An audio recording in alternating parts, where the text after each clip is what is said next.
So yun mga bossing, dito nga tayo sa Naily, no. So magagawa tayo ng e-bike ni bossing. Ang e-bike niya ay Force. So ang gagawin natin ay papalit ng harness, tapos papalitan ng speedometer, tapos magpapalit din siya ng tawag dito, ng gulong, tsaka magpapalit din yata ng ayun, ano namin yun, gagawin namin fake WP. Gagawin namin ganito, lalagyan namin ng knit tube.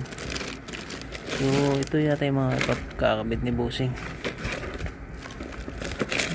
Mayroon din pala siyang pang pag nagbi-bleed.